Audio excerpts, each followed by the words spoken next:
The Persian infantry is already moving forward. Their shields are locked, their banners are steady. Ahead of them, the Muslim center is giving ground, slowly, deliberately.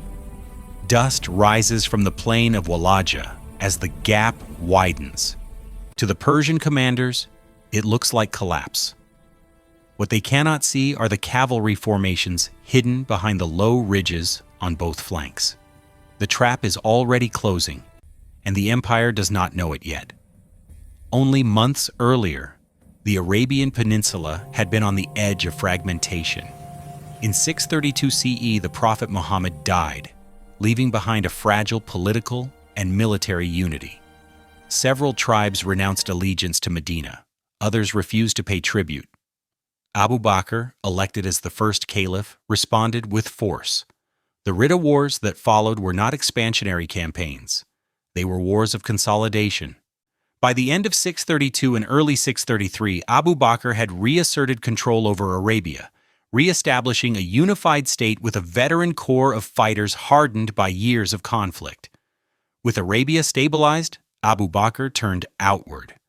The northern frontier, bordering the Sassanid Empire's western provinces in Mesopotamia, was the most immediate strategic concern.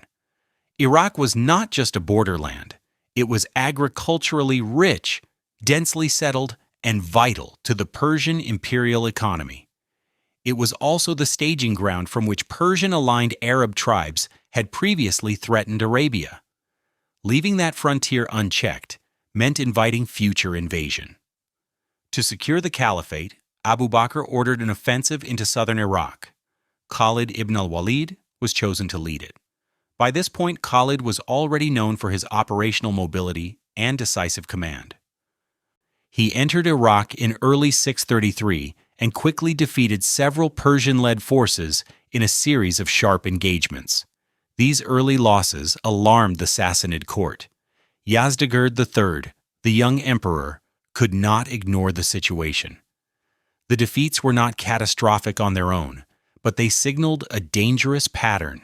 Small, fast-moving armies under unified command defeating larger imperial forces that operated slowly and independently. The Persian response was to concentrate strength. Two separate armies were ordered to operate in coordination. One was under Andarzaghar, a seasoned commander tasked with checking Khalid's advance.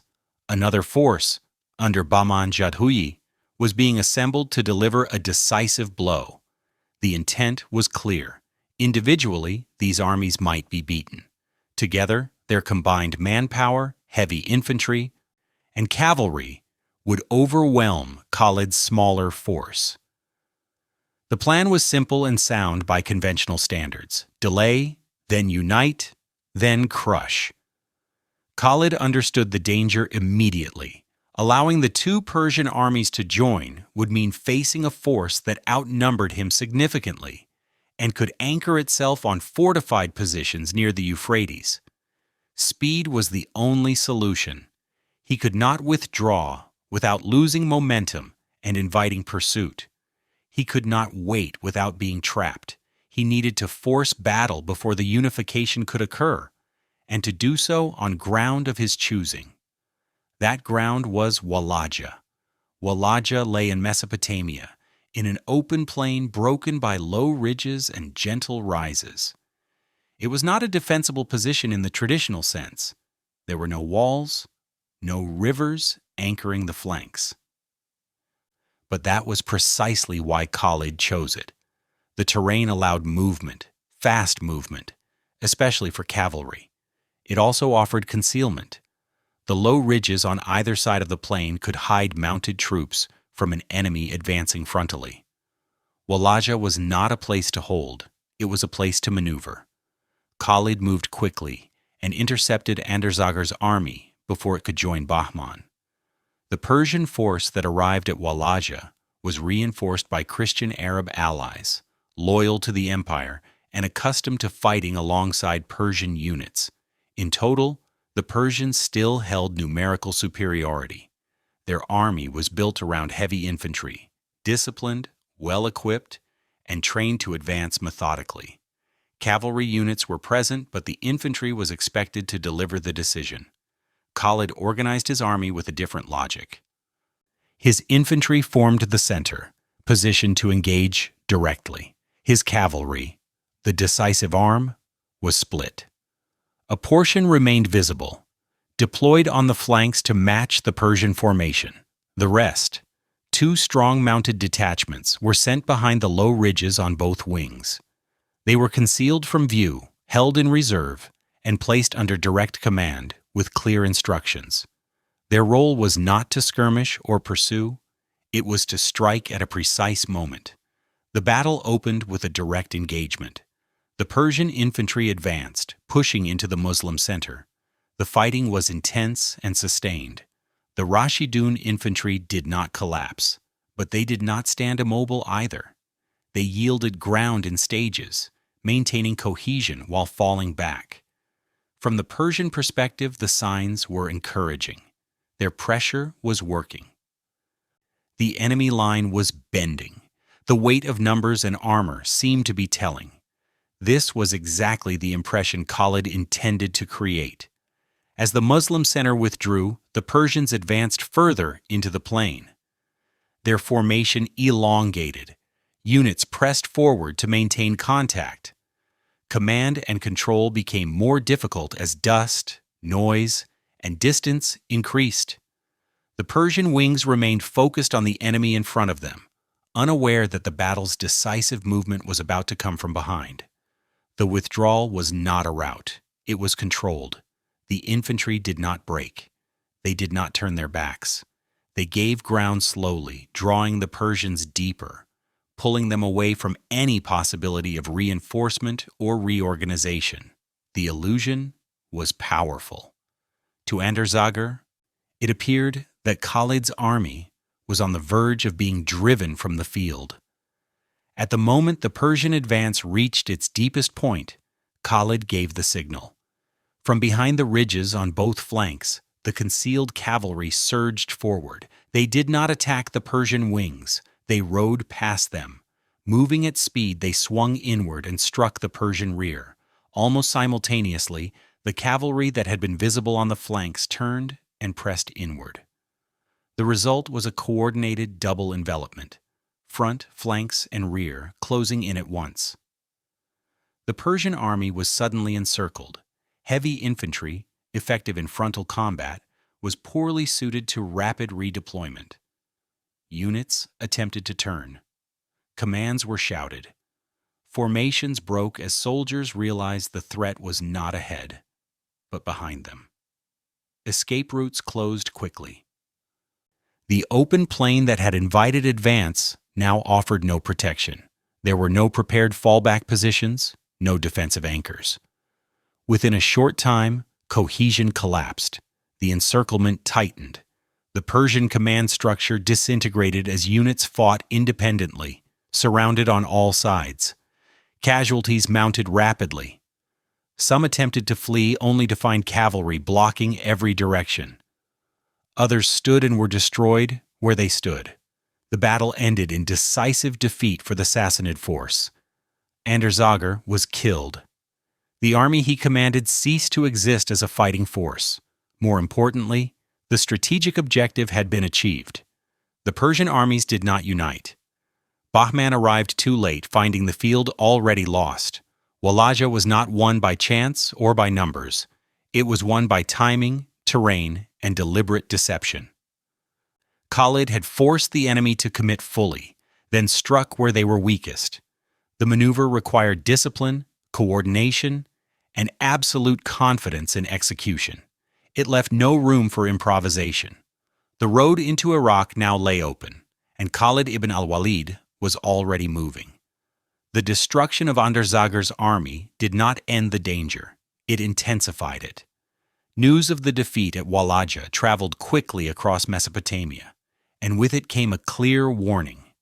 Khalid ibn al-Walid was not merely winning battles. He was dismantling Persian field armies before they could stabilize the frontier. For the Sassanid command, this was no longer a matter of local defense. It was a systemic failure unfolding in real time. Bahman Jadhuyi, whose army had been intended to unite with Andarzaghar, now faced a radically altered situation. Instead of joining forces to overwhelm a smaller enemy, he was confronting a commander who had just annihilated a numerically superior army through maneuver alone. Bahman halted, reassessing his position. He could not advance blindly. Khalid's army, though smaller, was intact, mobile, and now operating with full freedom of movement. This pause was itself a strategic loss. In warfare on the Mesopotamian frontier, time mattered as much as numbers. Every day Bahman hesitated allowed Khalid to consolidate gains, secure supply routes, and intimidate local allies of the empire.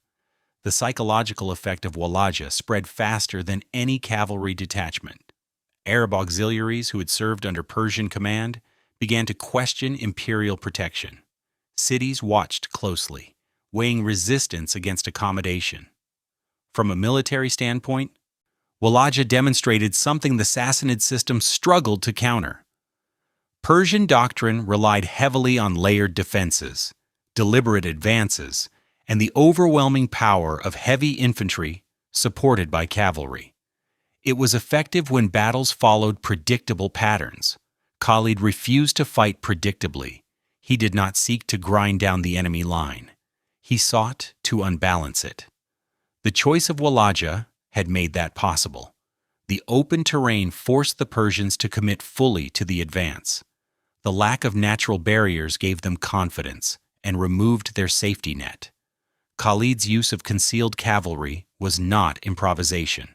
It was pre-planned, timed, and dependent on strict discipline. The infantry's controlled withdrawal was just as critical as the cavalry charge itself. Without cohesion in the center, the trap would have failed. This coordination is why Walaja is often compared to Cannae, not because the armies or eras were identical, but because the logic was the same. A smaller force deliberately yields ground, draws in a larger enemy, and then annihilates it through double envelopment. Such maneuvers are rare, not because they are unknown, but because they are extremely difficult to execute. They demand precise timing, reliable troops, and a commander willing to stake everything on a single decisive moment. In the aftermath, Khalid did not linger. His objective had never been to occupy Walaja. It was to destroy the field army blocking his path. With that accomplished, he turned toward the next strategic target, the heart of Persian-aligned power in the region. Cities like Al-Hira, long accustomed to Persian dominance, now faced an army whose reputation had been forged in rapid, decisive victories. For the Sassanid Empire, the loss at Walaja exposed deeper vulnerabilities.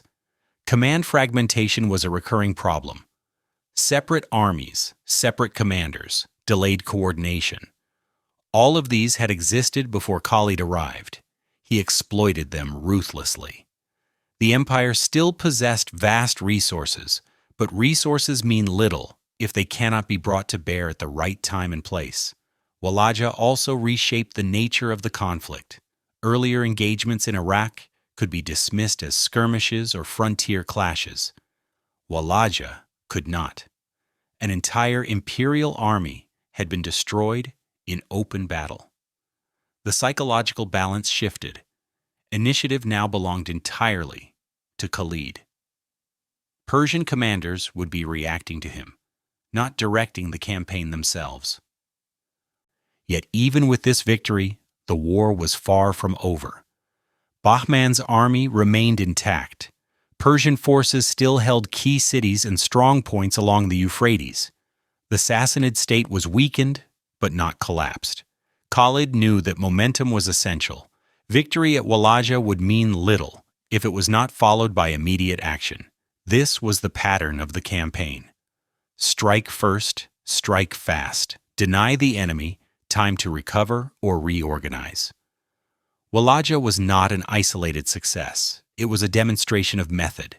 Intelligence, speed, terrain selection, and decisive maneuver formed a system that allowed a smaller force to dominate a larger imperial opponent. As Khalid advanced deeper into Iraq, the consequences of Walaja continued to unfold behind him. Persian commanders became increasingly cautious. Movement slowed. Coordination suffered further. Every ridge and plain now seemed to hide another potential trap. That hesitation, more than any single defeat, eroded the empire's ability to respond effectively. Walaja had proven that the Rashidun army could do more than raid or defend. It could destroy imperial formations in set-piece battle. That realization would shape every engagement that followed, and Khalid ibn al-Walid was already preparing for the next confrontation, one that would test whether the empire had learned anything at all. The Battle of Walaja marked a turning point, not because it ended the Persian presence in Iraq, but because it changed the logic of the war. After Walaja, the Sassanid Empire could no longer assume that numerical superiority or traditional battlefield doctrine would be enough. Every future decision would be made under the shadow of what had just happened on that open plain.